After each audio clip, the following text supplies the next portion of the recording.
Hello and welcome to another WrightReview. Today this is my dad. Hello, how y'all doing out there? Today we're reviewing Draft Day, released in 2014. It's about the draft day. Yeah. Since football starts tomorrow, which I can tell you're... Oh, you already know what it is. Favorite time of the year.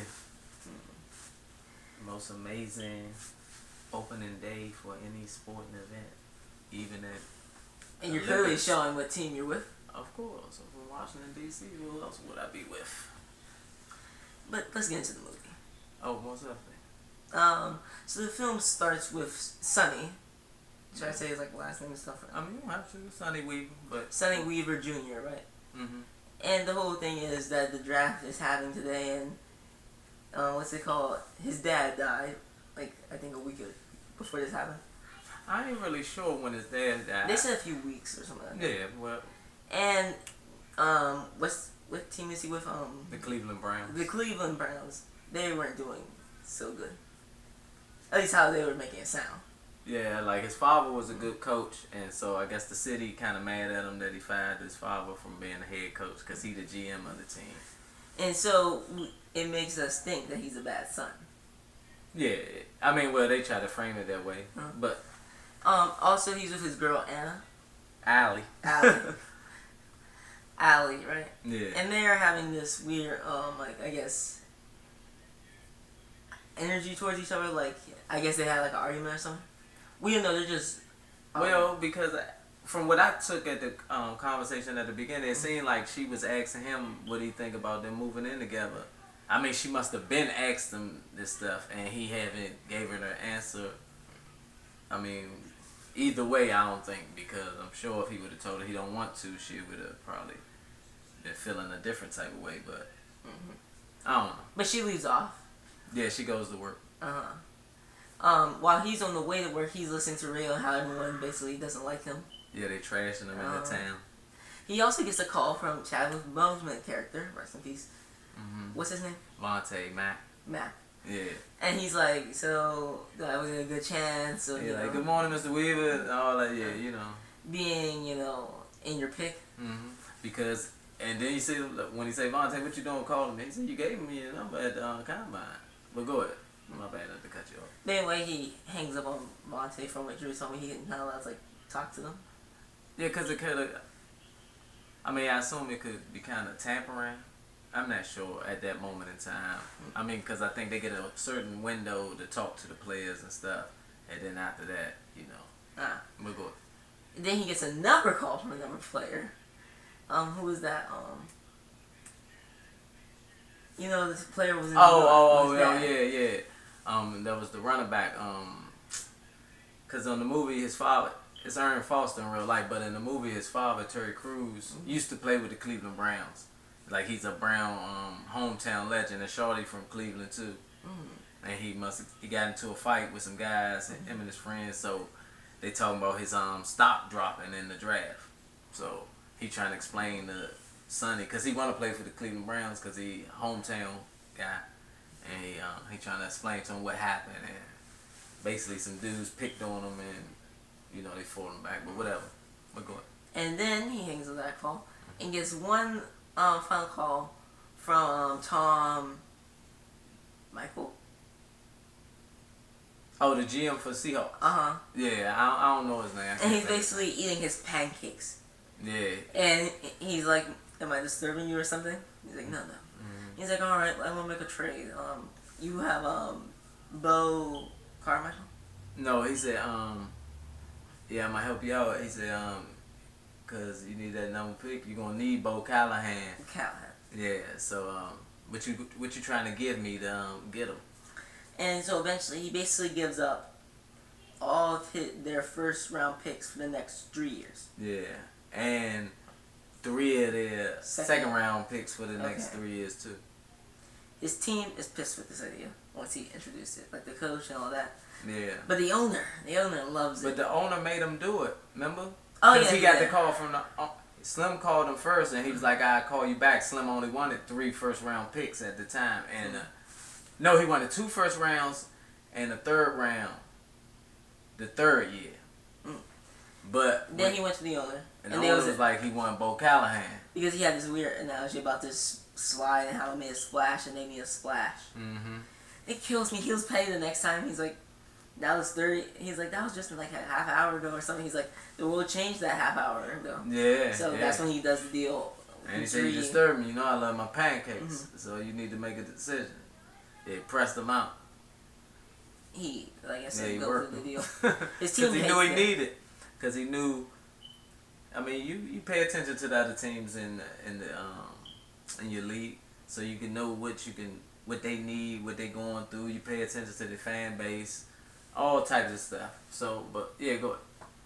He wanted to have he knew he had an upper hand on him because he fired his father with the radio station, how the fans calling in talking about him. So, but he had the same problem. It's not all sunshine and rainbows for him. Yeah, but it's basically his entire team's against like the idea, especially his head coach. Yeah. One of his players, something Drew or Draw? I think his name Drew Bryce. No, Brian Drew. Okay. And he's mad because he heard about the Callahan thing. He's like, oh, I'm about to be replaced. Since his like knee, something happened. He had an injury. Yeah, he had an ACL. He tore his ACL up the year before, and he been working hard. So his girl still mad at him since they work at the same place. Yeah, she's still mad about the conversation. She also hints, even though she will say it straight out later, she wants them to be more like a public thing, not. Yeah, it's like he hiding her a little bit. Mm-hmm. But anyway, like I said, the owner loves the deal that he forced them to make. Yeah, he told him he wanted Bo Callahan to go make it happen. He's heading off to New York. Because he want to be at the draft, so when they draft Bo, he can be right there to give him the jersey and stuff. My bad, I didn't mean to cut you off. But. No, it's cool. Basically, he's juggling some more teams and stuff, right? What's it called? He hears some rumors about Bo. Like, something about police thing. Yeah, because his head of security come up to him. Because he asked him to find out what he know about Bo. If there's anything bad out there, so he could be prepared for it. And he found out... the dude had like a birthday party for himself, but not his team showed, and the cops showed up because someone robbed the place. The money being robbed is not important. Yeah. But the point is... Because none of the players had nothing to do with the robbery anyway. But the point is that his team didn't show up for the party he was throwing. Yeah. Saying, is he liked? Can he play well with others, you know? Yeah. Can I have this man on my team? Yeah, because if the quarterback is, especially nowadays, the quarterback is the leader of the team. So if none of his teammates ain't showing up to his birthday party, that's a little strange. He's also, earlier he had this green note with him that when, what's his name, the dude who tore his ACL came and heard about the building, he tore up his office, right? Yeah. So his girl finds it. Him and the head coach are still going at it. The head coach is doing little sneaky things, talking to his girl. They don't know. He doesn't know that's his girl. Talking about, oh, you just know about the numbers and stuff. You know, saying all these little things. She's like, don't patronize me. I know everything you're talking about. And he called other teams, because remember he called San Francisco 49ers. Excuse me.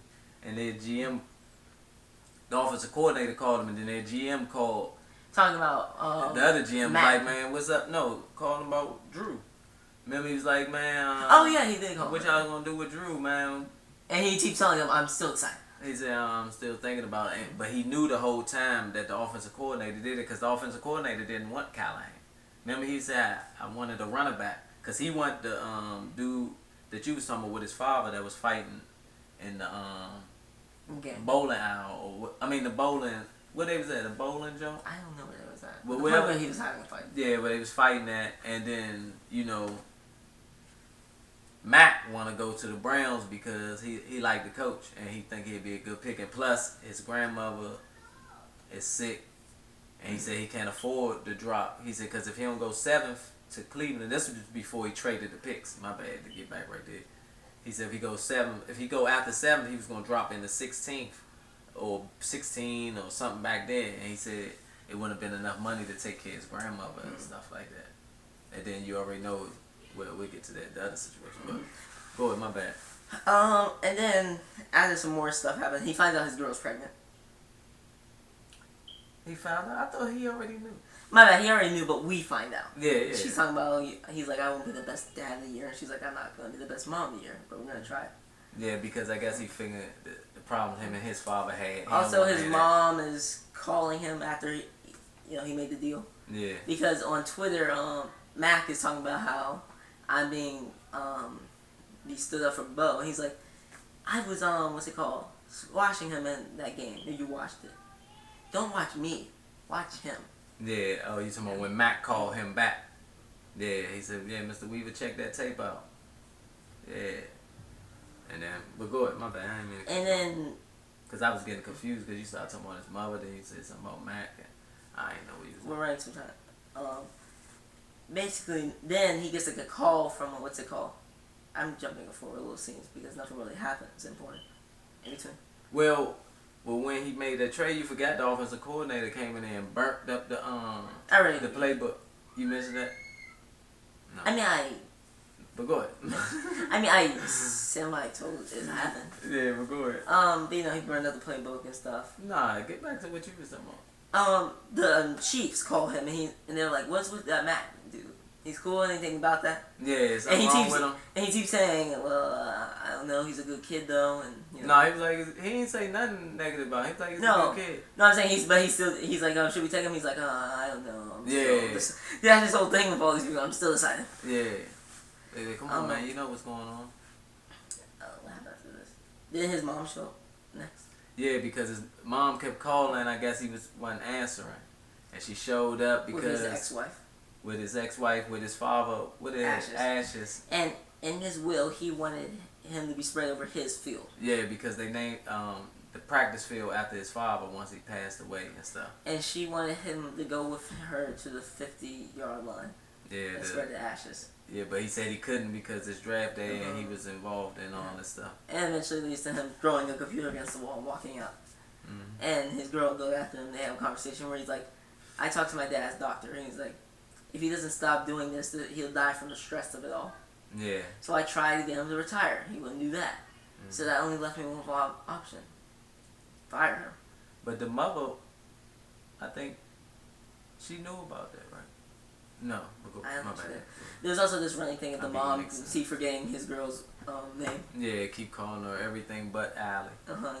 Just to get some coffee. Yeah, I think she was doing that a little bit just to be smug. Yeah, because she liked his ex-wife, and then he's not trying to do the things she want him to do when she want him to do it. But the mom still goes out there with the ex-wife, and a bunch of the co-workers and stuff just go out with him. Yeah, all the coaching staff and I think you can see he wants to go out there with them, but he doesn't. No, I think I don't think he wanted to go out there with him. I think he's irritated that his mother went in there and interfered with his stuff and got them players, because his father was a big name to the Browns and the league. So, of course, they're not going to say no. So, she got them to coerce them to come out there and do that. And he we supposed to be preparing for a draft. Like, we could do this after. But go ahead. And eventually, draft day comes. Draft hour comes. Yeah. And, everyone's expecting them to go, the Browns to go, Callahan. Yeah. But as his girl reveals, my bad, they're about to reveal it, he chooses, Mac. I like how it goes from everyone was talking to everyone being quiet, but you just see them yelling and all that. Off. Crazy. Yeah. But he also clarified that this is a decision on me, since I'm making this by myself. Mm-hmm. That's why he didn't want to involve all of them. He said, I'll let y'all get back involved when I win. Yeah, because they said we always usually put the ticket in together. He said, well, when we start winning, we'll go back to that. But this time I'm going to do it my way. The owner killed me. What? He's like, in an hour, I'm going to be in front of your face, and you'll talk to me then. Yeah, when he, Big Mac was the first owner was you was telling me that means his jet had to get all the way from New York to Cleveland and drive on there so that in an hour he could be in his space. Yeah, I said, dang, his jet must take about 20 minutes because he had to drive from Radio City Music Hall in New York. What's that, downtown? Was that Broadway or Times Square? Probably like that. And then you got to go to JFK Airport. Really? That's the closest airport? I guess that's the closest airport. I'm not sure. Unless it's a private airport right there where he has his jet there. And what he going to land on Cleveland Browns Stadium field? Sure. Because then he got to land at their air raid and then drive. He was going to be moving. He was very specific about that time. But we wasted too much time talking about that chump. So he gets on the call with who did he call first? The Chiefs. He called the Chiefs first. No. Yes, he did, because he called Tom last. Remember? No. What happened was when he picked he went in the closet and was talking to his girl. He was basically about to tell her they're going to open with the relationship. But remember, Slim came and busted and said, "Man, you got to come in here and see what's going on." Callahan is dropping. Oh yeah, because he basically shook the whole time. Yeah, once he went and picked somebody that they thought was gonna go seventh and jumped him up one, everybody like, what's wrong with Callahan? I love it. It's like it's the tiniest little change, and the ripple effect knocks everything off. So they like he's dropping. But was I right? He did call the Chiefs first, then no, he called because he was asking who got this because they was like who gonna pick. It was like the third pick. They was like Wichita not gonna get a quarterback. They not gonna get a quarterback. It was like Jacksonville, the new GM down there. He said, put me on the phone with Jacksonville. He called Slim, and he worked Slim. Slim was like, man, what's going on, man? Oh, yeah, they traded times. So I get 6 picks, then you got... So basically, he gave him 2 second-round picks. He gave him his second round this year and his second round next year for their 6th pick in the first round this year. Mm-hmm. Then he called Seahawks. And he knows now the things switch. But they don't know because remember when he called him, the dude laughing at him like, "Ha, look, I'm about to get the quarterback I wanted, and I still got all your picks." So ultimately, he gets him to get him back everything. You know? Yeah. Plus, Punty. Putney. Yeah, it's and I love it. He's like kick returner. He's like what's it called? You pancake eating motherfucker. Yeah, he cussed his ass out. But that's why I say he worked him on the jump because when he first called him, the band was like laughing at him. And he's like, yeah, we about to get our quarterback because Jacksonville about to do that. He said, nah, Jacksonville's not on the clock. Yeah, it's me. Yeah. I also love they got this their owner on it because he's like, that's a salary cut. Yeah, a few million he said, dollars. we need to cut the salary. Mm-hmm. Yeah, we get out the player we wanted for $7 million less. And it killed me. He started playing with him. He's like, oh my bad, he's like, no. Yeah. It killed me. And so got all his picks back and Putney. And then I said Putney. That might be thinking about Bootney Farnsworth off of Let's Do It Again. But anyway, I've never seen that. You did see that with Bill Cosby and Sidney Poitier. Anyway, yeah, I did. Then he got the dude with what's his name?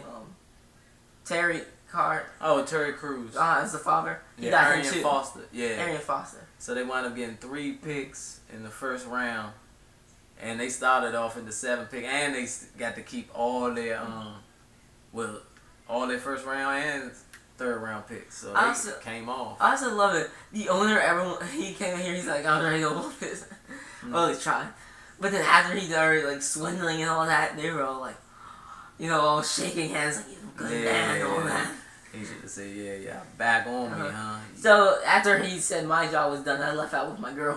Mm-hmm. Stopped by mom's in the hallway and told her, we're having a baby. Mm-hmm. And we're getting married. Mm-hmm. I figured that much. He didn't say that, but I figured, it's a movie. And then a time jump happens to game day. Yeah. It killed me. So she's a few months pregnant now. You see the stomach starting to show. Yeah. It killed me. The owner's getting all the praise for everything out of me. He's like, I didn't deserve all the credit, but I'll take it. Yeah. And basically the thing ends with the whole team running out, being led by Chadwick. Yeah. And that's it. Oh, don't forget, next week on the 14th, I will be starting our Twitch channel with Mortal Kombat 1. Oh, yeah. Also, like you said, rest in peace to Chadwick, and even more, rest in peace to this guy, Sean Taylor. Don't forget. Happy football season, everybody. Don't forget our official partner, Legit Swindle, on Instagram. And we are on Instagram, TikTok, Facebook, Twitch. All of them are under WrightReview 11 except Facebook, which is WrightReview. Yeah. So don't forget to like, comment, share, and subscribe. And the notification bell. And to my fantasy team, look. I missed the draft to be here with my son to help him do his show. That's dedication. Our show. Our show? It's your show.